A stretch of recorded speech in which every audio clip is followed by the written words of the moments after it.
The Janata Vimukti Peramuna responded to a statement made by Minister of Public Security, retired Rear Admiral Sarath Virasekara yesterday. We know that it was two brothers, Ilham and Inshaf, who were suicide bombers behind the deadly bombings in the April 21st attacks. Ibrahim is their father. The three of them funded 30 million for the attacks. Ibrahim, who contributed funds for the bombing, was on the national list of the Janata Vimukti Peramuna.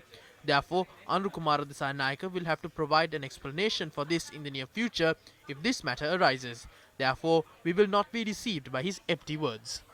ඉදිරියේදී අනුකුමාර දිසානායකටම බලන්න පුළුවන් වෙයි. සරත් විරසේකර හෝ ආණ්ඩුවේ කිසිවෙක් While none of the government members, including Sarath Virasekara, had gone before the commission and requested for me to be summoned citing this connection, why did Sarath Virasekara draw a sudden reference to me? He stirs up various stories to divert the attention from any issue that arises in the country. He stated that the provincial council system would be abolished, but now the government has decided to conduct the provincial council elections. Therefore, Sarath Virasekara's words are empty. He said that he had ordered all underworld leaders to surrender their weapons, but none of the underworld leaders had done so. That is why I said that his words are empty.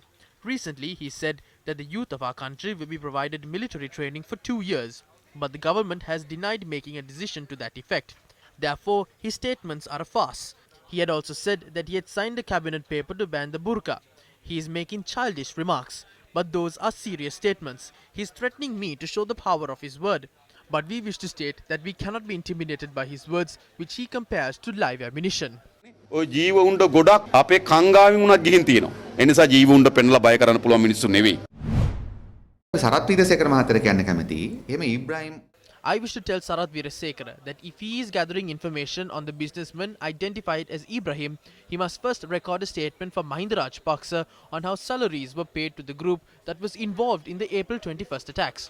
It was Mahinda Rajapaksa who presented awards to Ibrahim. Some ministers and former ministers of the current government had also presented various awards to said businessman. He has also been made a Justice of Peace in Sri Lanka as well. This was well before he was named on the national list of the Janata Vimukti Peramuna in 2015. If he records statements from the relevant individuals, then it would be easier for us to reveal details on Ibrahim. එන්න එතකොට අපිට ඉබ්‍රාහිම් හාජියාර් පිළිබඳව අපි දන්නා දේවල් ගැන ලේසි.